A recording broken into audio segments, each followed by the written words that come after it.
So good evening students. Human resource management की आज के इस वीडियो लेक्चर के सेशन में आप सब बच्चों का स्वागत है। आज जो अपन टॉपिक डिस्कस कर रहे हैं वो है रिक्रूटमेंट। तो चलिए स्टार्ट करते हैं। तो रिक्रूटमेंट, जैसे एडविन बी फिलिपो ने क्या कहा था कि रिक्रूटमेंट एक प्रोसेस होता है जिसके अंदर हम कैंडिडेट्स को सर्च करते हैं और अपने एम्प्लॉयमेंट के लिए और इनको स्टिमुलेट भी करते हैं ताकि वो क्या करें, आपकी ऑर्गेनाइजेशन में निकलने वाली जॉब्स के लिए अपने आप को अप्लाई करें। तो बेसिकली क्या है, रिक्रूटमेंट एक एक्टिविटी है जो कि एम्प्लॉयर और जॉब सीकर के बीच में की जा रही है। तो रिक्रूटमेंट को लेके कुछ डेफिनेशंस कही गई हैं। सबसे पहले हम इसकी मीनिंग को समझ लेते हैं डेफिनेशंस के हिसाब से। तो ये क्या है, ये एक प्रोसेस है जिसके अंदर हम क्या कर रहे हैं, फाइंड भी कर रहे हैं और लोगों को अट्रैक्ट भी कर रहे हैं। वो पीपल कौन है, वो हैं वो जो कैपेबल एप्लीकेंट्स हैं। किस लिए कर रहे हैं, ताकि वो हमारे यहाँ पे एम्प्लॉय ले सकें। तो इस प्रोसेस के अंदर हम जब न्यू रिक्रूटमेंट करते हैं और उस प्रोसेस को एंड करते हैं जहाँ पर हम उन एप्लीकेंट्स की एप्लीकेशन को रिसीव कर लेते हैं। तो यहाँ पर रिज़ल्ट क्या आ रहा है, रिज़ल्ट ये आ रहा है कि हम एक पूल बना लेते हैं एप्लीकेशंस का, ताकि हम कौन से नए एम्प्लॉयज़ को क्या करें, सेलेक्ट करें। दूसरा क्या है, ये एक प्रोसेस है जिसके अंदर हम अपने मैन पावर को या उनके सोर्सेज को क्या कर रहे हैं, फाइंड आउट कर रहे हैं, ताकि हमारी जो रिक्वायरमेंट है स्टाफिंग की, ह्यूमन रिसोर्स की, उनको हम पूरी कर सकें, इफ़ेक्टिव मीजर्स के साथ उनको एम्प्लॉयमेंट दे सकें और नए मैन पावर को अट्रैक्ट कर सकें, ताकि हमारे पास एक सफिशिएंट वर्कफोर्स हो। ऐसे ही रिक्रूटमेंट क्या है, रिक्रूटमेंट ऑफ कैंडिडेट क्या है, एक फंक्शन है जो कि सिलेक्शन से पहले की जा रही है। और इसके अंदर हम जो प्रोस्पेक्टिव एम्प्लॉयज़ हमारी कंपनी के एम्प्लॉयज़ हो सकते हैं, उनका एक पूल हम तैयार कर रहे हैं, नंबर ऑफ़ एम्प्लॉयज़ जो कि पॉसिबल है कि कहीं में से कोई एक हमारे यहाँ पे एम्प्लॉय होगा, ताकि मैनेजमेंट जो है राइट कैंडिडेट और राइट पर्सन को और राइट जॉब को उस पूल में से सिलेक्ट कर सके। ऐसे ही रिक्रूटमेंट क्या है, कंटिन्यूस प्रोसेस भी है, जहाँ पे जो फर्म है वो अटैम्प्ट कर रही है कि इस जो क्वालिफाइड एप्लीकेंट्स हैं उनके स्कूल को हम लोग फ्यूचर में अपने यहाँ पे ह्यूमन रिसोर्स के तौर पे यूज़ में कर सकें। तो यूजुअली क्या कहा जा रहा है कि रिक्रूटमेंट प्रोसेस क्या है, स्टार्ट तो होता है कि जब एक मैनेजर ने इनिशिएट किया कि हमें एक एम्प्लॉय की रिक्वायरमेंट है और हमें एक वैकेंसी की, एक वैकेंट पर्सन की हमें रिक्वायरमेंट, और हम उसके बदले में वैकेंसी क्या करते हैं, रिक्रूट करते हैं या एडवर्टाइज करते हैं इन अ सम न्यूज़पेपर एंड समथिंग। तो रिक्रूटमेंट क्या है, रिक्रूटमेंट नीड्स 3 टाइप्स। तो रिक्रूटमेंट के लिए क्या चाहिए, प्लान, एंटिसिपेशन और अनएक्सपेक्टेड। प्लान क्या है कि जब आपकी कंपनी, आपकी ऑर्गेनाइजेशन को कुछ नीड अराइज होती है कि हमें भविष्य में या फ्यूचर में कुछ लोगों की रिक्वायरमेंट है, ह्यूमन रिसोर्स की रिक्वायरमेंट है, तो उसके लिए हम एक क्या करते हैं, प्लानिंग करते हैं। इसलिए रिक्रूटमेंट को एक प्लानिंग भी कहा जाता है, प्लान प्रोसेस कहा जाता है।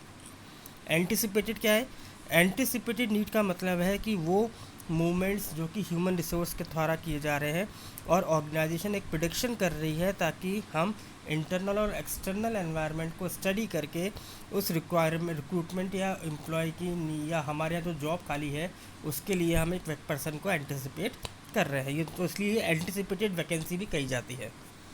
इसके अलावा अनएक्सपेक्टेड क्या है, इसके अंदर जैसे मान लीजिए किसी पर्सन ने रेजिग्नेशन दे दिया, किसी की सडनली डेथ हो जाए, एक्सीडेंट हो जाए, इलनेस हो जाए और वो क्या है कि काम नहीं कर पा रहा, तो भी रिक्रूटमेंट के लिए हमें अनएक्सपेक्टेड सिचुएशन अराइज हो जाती है और वहाँ हमें उस सिचुएशन में तुरंत ही क्या करना पड़ता है, कोई ना कोई रिक्रूटमेंट करनी पड़ती है। यदि पर्पस देखा जाए, पर्पस तो है या इम्पोर्टेंस रिक्रूटमेंट की क्या, कि ज़्यादा से ज़्यादा लोगों को एनकरेज करना ताकि वो आपकी ऑर्गेनाइजेशन में अप्लाई कर सकें। एक पूल ऑफ कैंडिडेट्स हम तैयार कर सकें जहाँ से हम बेस्ट कैंडिडेट को सिलेक्ट करें।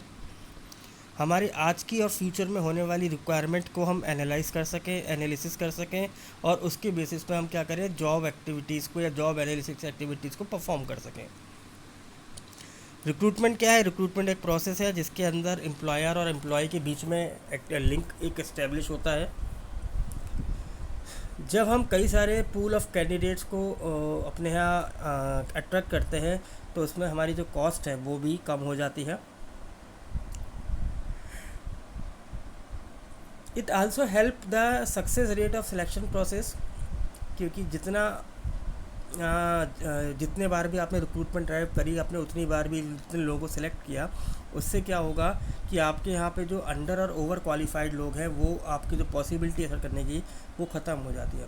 क्योंकि रिक्रूटमेंट ड्राइव जो आप कर रहे हैं तो आपके पास वही कैंडिडेट आ रहा है जो कि उस जॉब के लिए क्या है, एलिजिबल है। तो आपके पास अंडर और ओवर जैसे सिचुएशन को आप रिमूव कर सकते हैं।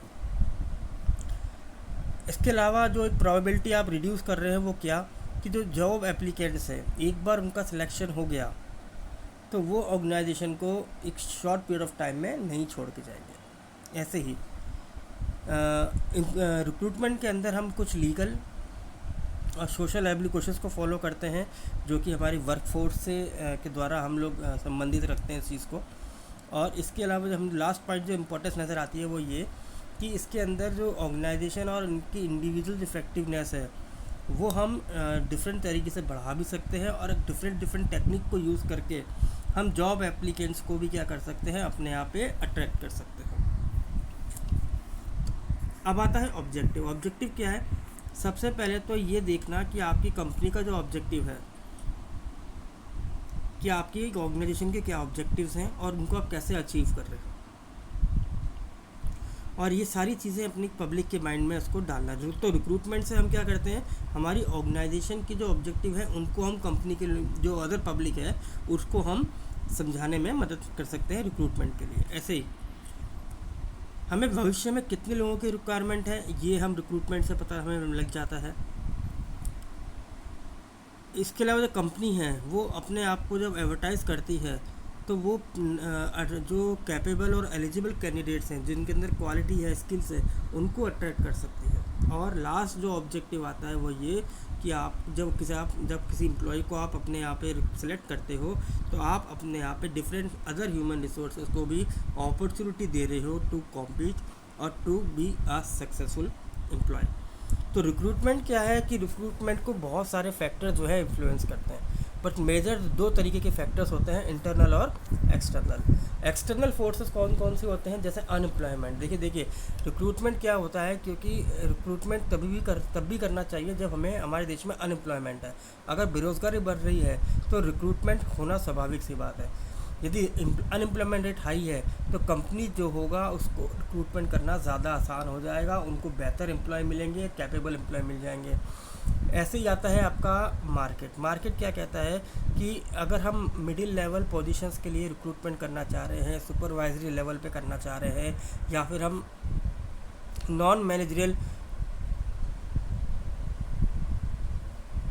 पोजीशन पे रिक्रूटमेंट करना चाह रहे हैं, तो हम अपने लोकल एरिया को क्या कर सकते हैं, इम्पोर्टेंस दे सकते हैं। तो मार्केट के अंदर भी क्या है, आपकी इमेज अच्छी स्प्रेड आउट होती है जहाँ पे आपका बिजनेस चल रहा होता है। उसके अलावा आता है पॉलिटिकल में पहला आता है लीगल। देखिए पॉलिटिकल को भी देखा जाए तो रिक्रूटमेंट के लिए काफ़ी कुछ इन्फ्लुएंस करता है ये एक्सटर्नल फैक्टर, बिकॉज देखिए हमारे यहाँ पे कई तरह की जॉब्स हैं जिस पे रिजर्वेशन है, जैसे ST SC को, OBC को। तो यहाँ पे क्या है कि हम लोग उन लोगों को क्या कर रहे हैं, प्रेफरेंसेस दे रहे हैं जो कि सोसाइटी के अंदर अंडर प्रिविलेज है। तो उनको भी क्या मिलता है, एक मौका मिल जाता है अपने आप को प्रूव करने का और लिविंग उनका इम्प्रूव करने का। ऐसे ही कंपनी इमेज, अनदर फैक्टर जो कि रिक्रूटमेंट के लिए मोटिवेट कर रहा है वो है कंपनी इमेज। यदि कंपनी एक ब्लू चिप है, एक वेल रिनॉन पर्सन कंपनी है, लिस्टेड कंपनी है, बड़ी कंपनी है, रिनॉन कंपनी है, तो जैसे ही वो रिक्रूटमेंट करती है तो लोग उसकी तरफ और अट्रैक्ट होते हैं और ज़्यादा से ज़्यादा लोग एप्लीकेशन के थ्रू वहाँ पे अप्रोच करना चाहते हैं। इंटरनल में देखिए तो रिक्रूटमेंट पॉलिसी आती है, क्योंकि एक बहुत इंपॉर्टेंट इंटरनल फोर्स है रिक्रूटमेंट प्रोसेस का कि आप लोगों की पॉलिसी क्या है। तो जो एक फ़र्म होती है वो इंटरनल और एक्सटर्नल दोनों तरीके से रिक्रूटमेंट कर सकती है। इंटरनल रिक्रूटमेंट वो रिक्रूटमेंट होता है जिसके अंदर ऑर्गेनाइजेशन अपने एम्प्लॉयज़ से बात करती है और एम्प्लॉयज़ के रेफरेंस से वो एम्प्लॉयज़ को ही सिलेक्ट करती है, और एक्सटर्नल वो होता है जो कि वो ऑर्गेनाइजेशन के बाहर से करती है। जनरली ऑर्गेनाइजेशन जो होती है इंटरनल रिक्रूटमेंट तब करती है क्योंकि एम्प्लॉयज़ उसकी कंपनीज़ को जानते हैं, लोग उसकी कंपनी को जानते हैं, एम्प्लॉयज़ के वर्किंग कल्चर को जानते हैं, तो वो ईजिली उस एनवायरनमेंट में एडजस्ट हो सकते हैं। फिर आता है size of the firm. Again जिस कंपनी के अंदर नंबर ऑफ़ एम्प्लॉयज़ ज़्यादा होते हैं वहाँ पे रिक्रूटमेंट इंटरनली करने में दिक्कत नहीं आती, जबकि अगर ऑर्गेनाइजेशन छोटी है तो वहाँ इंटरनली रिक्रूटमेंट पॉसिबल नहीं हो पाता। और अगर कोई कंपनी रिक्रूटमेंट कर रही है, एडवर्टाइजमेंट निकाल रही है, दैट मीन्स कहीं ना कहीं वो अपने आप को ग्रोथ को शो कर रही है। तो यही आज का टॉपिक था बच्चों। आई होप कि आपको समझ में आ गया होगा। Thank you very much.